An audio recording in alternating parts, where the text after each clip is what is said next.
Okay, folks, we got a quick public service announcement here. So, found something interesting when was working with this wheel. Um, Originally, I was getting decent results, truing results, and what I mean by that is using the dial gauge, setting at zero, wheel goes around, it returns to zero. That's the way it should work, right? All of a sudden, I was getting these horrible results. Nothing was consistent, and I couldn't for the life of me figure out what it was. Um, so let me go over it. I have it set up correctly now. I'm going to show you what to expect and then show you what was actually wrong. So, so good old-fashioned dial gauge. I know you don't want to see me, so it doesn't matter. Dial gauge right here. Okay, now I went through and switched everything out, but dial gauge right now is set at zero. If I do one complete rotation, this spot on the rim should be back at zero. So if I go like this, all the way around, and I gotta make sure I get to the right spot, about right there, it's back at zero. That's what we want. We want to be able to do this every single time, because if we don't have the correct truing stand set up, truing is never going to work. We're going to get weird numbers. Okay. Now to kind of go in what was wrong. Don't laugh. The stand is from Harbor Freight. It works fine as a balancing stand. What I was finding is, if you see here, okay, I have a Mark Payne's balancer, but this is the Harbor Freight shaft. Mark Payne's bearings, the cones, and the adapter that are all in the wheel here. There you go. So this is the Mark Payne's adapter, the cones. This is the Harbor Freight axle because it's the only one that was long enough to actually fit here. So Mark, if you're listening, we need longer axles to go across here. And then this is the original cones that come with the truing stand to make sure that the rim doesn't move around any. I have it here, and everything is set up now so that when the wheel spins, nothing moves side to side. Now, let me see if I can set up, and I'll show you what was going wrong. Okay, so I'm going to take this off here, and actually, I'll tell you while I'm doing this. If you look at, actually, I think I can just do that. Maybe that'll work without wasting time. So the issue was these roller bearings right here. Okay, there's four of them, two on either side, and the axle sits right here in the middle. No big deal. I think they just got out of sync with one another. Now, in tracking this down, I took apart the entire stand. I redid all the bolts, tightened everything. I took these off, put them back on again. I just couldn't find anything. And what was happening, let's see if this works. Oh, good, okay. Okay, good. So I didn't have to remove these. So these are irrelevant. They're just going to spin now. Now let's make sure our balancing. Yep, okay. So we're at the right spot. So what was happening was, I changed dial gauges. I got a different mount for the dial gauge. I changed dial gauge tip. I changed the setup that was up here. I was all over the place trying to figure out.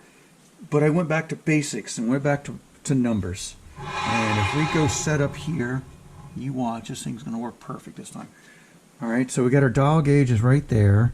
We're going to set this up to 0.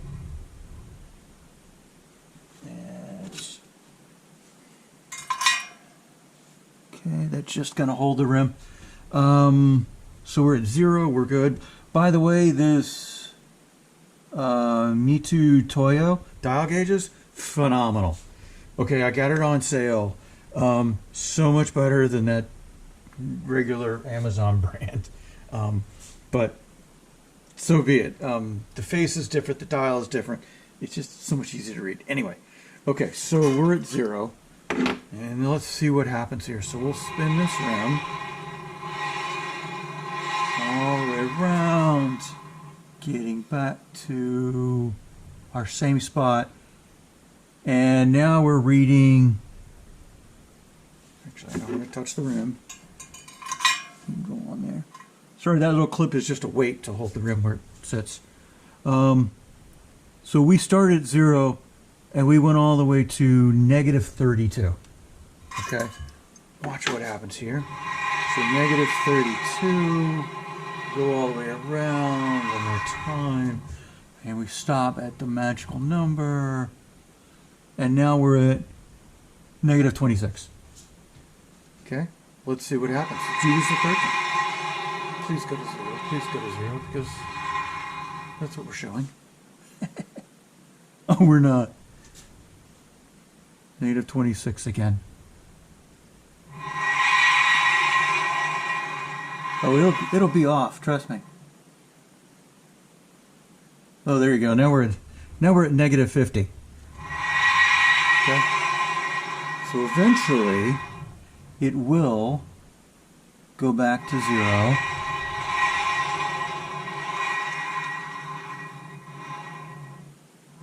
Where's my 0?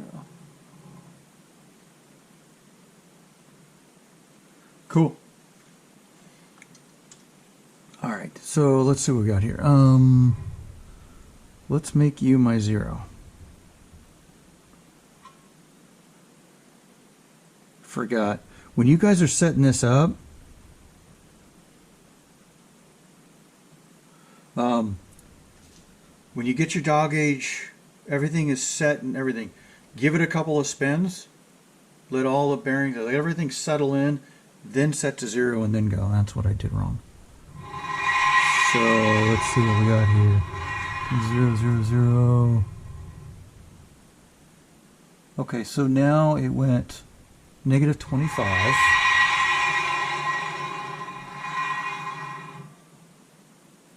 And now it went 5.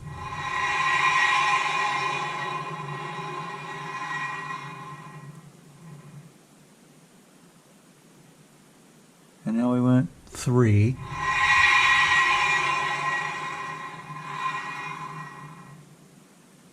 And then we went negative 25.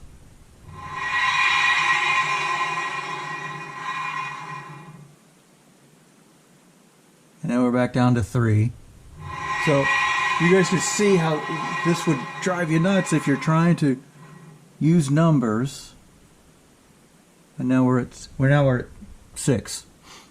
So you can see how this setup is inconsistent each time. And if you're doing like I was doing and trying to capture these numbers, man, this is going to drive you nuts.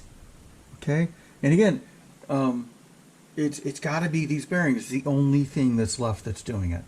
And now I'm actually curious because if I take one of these and I spin just one of those bearings, and let's go there to our spot. Let's give it a roll. Okay, there it is, and we're going to set 0.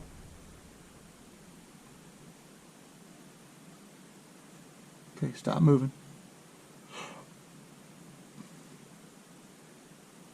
Okay, there's 0. All right, let's see what we can get.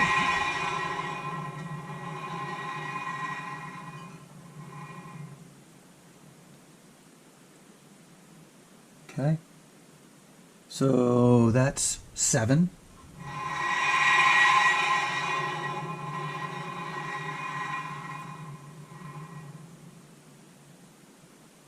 That's 1.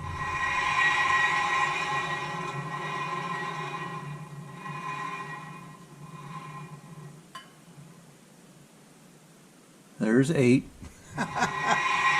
So you can see how just changing one of the bearings here, and there's 22. Yeah. So you can see how just changing, spinning this one bearing right there, or wheel, whatever you want to call it, throws out the adjustments on these numbers. Because if I go back,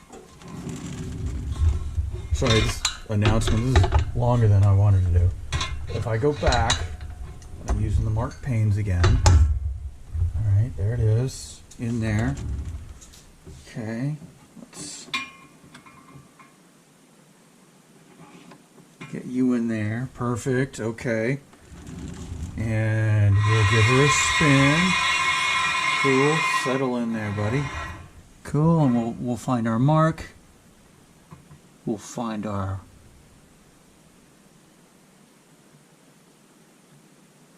zero. There it is. And I go and I spin her around. When the Wheel of Fortune says,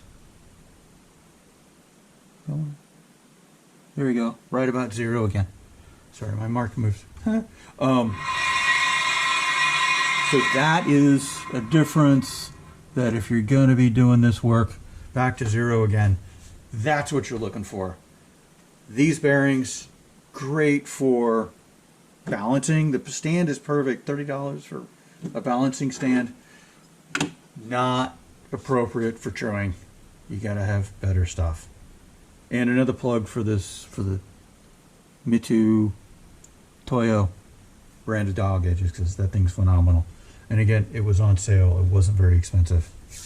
It was not the $100, $200 version. It was basic, but yeah, that's it. So enjoy. Go give this a shot and have fun. Okay, folks, a little follow-up to a little bonus content for this video. We're showing you how much the run out was for the wheel when we were using other setup, and I thought, hey, what's a good way to show you how bad these bearings, wheels are on this balancing stand. I can set this guy up to that, and we can set it up to 0 on there. And I'm just going to give this guy a spin and watch. This bearing is out that much, or this wheel on this thing. Okay? That's showing about 12 to 13 there. So 0.13, 0.14 millimeters. Okay? It's insane, right? And then I can do the other side as well. Go right over here.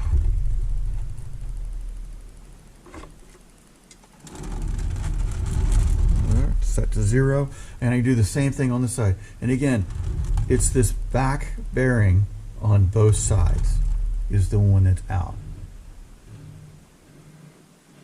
So there's 0.1 out.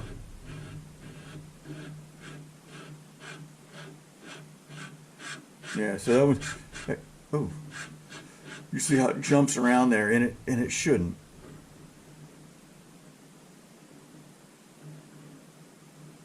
But you can see how when we're taking these measurements and writing them down and trying to do the wheel and get real results, this matters.